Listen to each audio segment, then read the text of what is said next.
নন্দননগর মৈত্রী cinema hall সংলগ্ন এলাকায় দীর্ঘদিনের জমি বিবাদ নিষ্পত্তি হল প্রশাসনিক তৎপরতায়। বাম আমলের মাফিয়া ভাতৃদ্বয়ের তাণ্ডবে জমির মালিককে দীর্ঘদিন ভিটে ছাড়া থাকতে হয়েছে। হাইকোর্টের নির্দেশ, শুক্রবার কেন্দ্রীয় বাহিনীর সহযোগে প্রশাসনিক কর্তা ব্যক্তিগণ উক্ত জমির সীমানা নির্ধারণ করে বিবাদে ইতি টানেন। দীর্ঘদিনের জমি সংক্রান্ত বিবাদের নিষ্পত্তি করল মাননীয় হাইকোর্ট। নন্দননগর মৈত্রী সিনেমা হল সংলগ্ন এলাকায় 1 একরের বেশি জমি নিয়ে বচসা শুরু হয়। জমির মালিকানা প্রমাণাদি থাকলেও গত 9 বছর ধরে নিজেদের জায়গাতেই হাত দিতে পারছিলেন না প্রয়াত শশধর ভট্টাচার্যের উত্তরাধিকারীরা।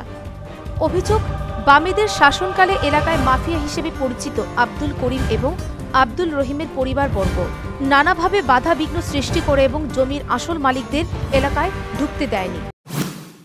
আব্দুল করিম এবং আব্দুল রহিম, পিতা হচ্ছে আব্দুল কাদের, যারা আমাদের সীমানা সঙ্গেও যাদের কোনো সংস্রব নেই, ওরা শুধু আমাদেরকে এখানে এলে পরে আমাদেরকে অকথ্য অত্যাচার করতো, নানা ধরনের গালিগালাজ করতো।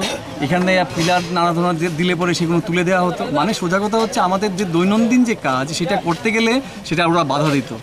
এদের সবচেয়ে বড় পুঁজি যেটা ছিল সেটা হচ্ছে এরা শাসক দলের সঙ্গে তারা যুক্ত ছিলেন, গত শাসক দলের সঙ্গে তারা যুক্ত ছিল এবং আজকে 9 বছর যাবৎ আমরা আমাদের এই জায়গার আমরা যে বেড়া দিতে পারিনি। নানা ধরনের আমাদের উপর অত্যাচার হয়েছে, শারীরিকভাবে হয়েছে, মানসিকভাবে হয়েছে। আমাদেরকে মাফিয়া দিয়ে আমাদেরকে করা হয়েছে, রাতে বিরেতে আমাদেরকে ফোন করা হয়েছে। তো আমরা সবসময় প্রশাসনের কাছে আমাদের আবেদন রেখেছি এবং আমাদের আবেদনের পরিপ্রেক্ষিতে আমরা বলবো যে এলাকার যারা জনগণ যারা আছেন, এলাকার আমার যারা বন্ধু যারা আছেন, তাদের সবার উপস্থিতিতে সবাই শান্তির পক্ষে, সবাই ন্যায়ের পক্ষে আছেন।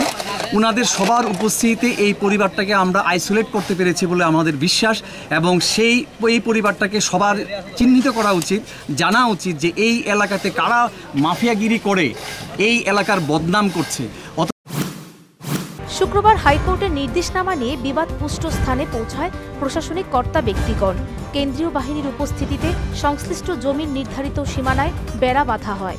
সদর মহকুমা শাসক তপন দাস জানান, বারবার অবহিত করার পরেও উক্ত পরিবার বিবাদ থামানোর পথে হাঁটেনি।